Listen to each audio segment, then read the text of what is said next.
It's my feel-good breakfast show.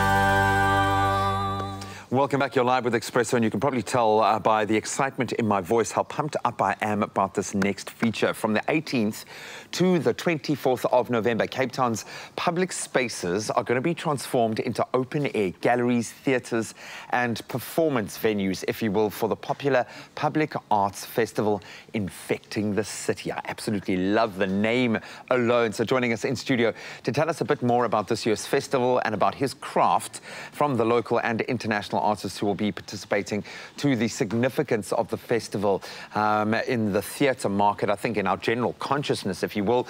Cultural studies scholar, multimedia enthusiast, co-founder of the Noise Inside Collective, Mlondi Dubazane. Mlondi, thank you. Welcome, man. Did you like your little intro there, your little CV? Yeah, I never thought that would happen, actually. Did I tick every box, yeah, that was pretty good. You already strike me as an incredibly interesting person, because you're obviously in a wonderful stage of life where you're studying, you're doing your masters, in fact. I am, yeah. But you're still putting yourself out there in a very creative way, and I'm still going to need to wrap my head around what it is that you actually do, and I'm going to force you to kind of pinpoint exactly, to give yourself a title. But I think let's start at the beginning of the story here for me. This festival, what is the significance of this performing arts festival? What is it effectively? Infecting the City is the longest-running public arts festival in South Africa and in Africa, if I'm not mistaken. Wow. It basically brings the work to the public. So you might be going from the train station to a shop, and then you'll see an artwork in between that, and then you'll stop. And that's the beauty of what Jay Patha, the head of the festival and the head curator, has done, is that he's found a way to bring the festival to the public and transform public spaces that you kind of walk past every day and reimagine them. I love that. Rejuvenate, breathe life into the city, and infect its people with creativity, with critical thinking. I think that's at the heart. What I always take away from my theatre experiences and being lucky enough to have such an amazing kind of public performance kind of theatre, if you will, in South Africa, where we get to enjoy the performances of like you think critically. Why do you do what you do? What motivates you to be a performer in this way? Woo. These responses, hearing what you're saying at the moment, that you could walk in with whatever happened that day and whatever thinking you have, and see an artwork, and it can transform your thinking.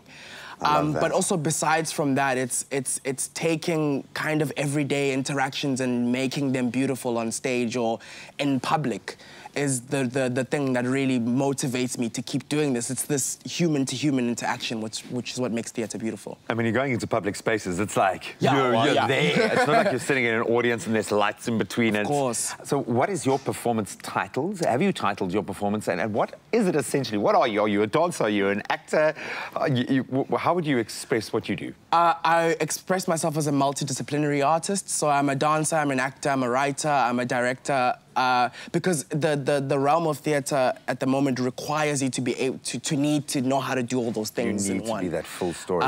But about my work, the title of my work is Da, or Ta. It's spelled T-A. Okay. It's Da being father or Baba, and Ta is something that I used to grow up hearing my father say as a thank you, being thankful. Ta. Yeah. Sure.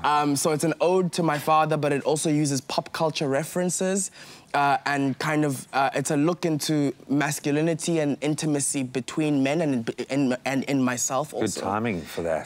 Yeah, very good timing for that. I think that we have an opportunity, and we've certainly felt it in our space, within the public eye, if you will, that we've got to continue that conversation as men. We've got to start changing the narrative. So this is a great way to do that. 100%. Is there a planned space that you're going to be doing this? How do people take in this festival? Sure. Must we just be open to it popping up in front of us? Well, you can probably, well, to start off, if you're watching, you can go on www.infectingthecity.com to access the the program. With regards to my work, it's at UCT Hidden Theatre, Little Theatre, sorry, on Hidden Campus at 8:45 p.m. But also just be open to realizing that between the 18th to the 24th of November, you will be experiencing a lot.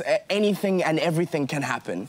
And that is the exciting thing about Infecting the City. Yeah, just be warned, you may be infected. And with this, when it comes to creativity, there is no cure. We want to spread it. We want it to go viral. Thank you so much for infecting us with your enthusiasm, apart from anything else. And good luck with the rest of your masters. I know it's a bit of a heavy year for you, so continue to conquer that. But, buddy, you break a leg on stage and wherever you end up performing this. And thanks for kind of filling it. I've learned a lot. I now know. Thank you for having me. I feel like I know it is what it is that you do. But all the best of luck with the festival, man. And then, as we said, you can, of course, get all of those details on infectingthecity.com. Find out where these performances are going down so that you can be infected.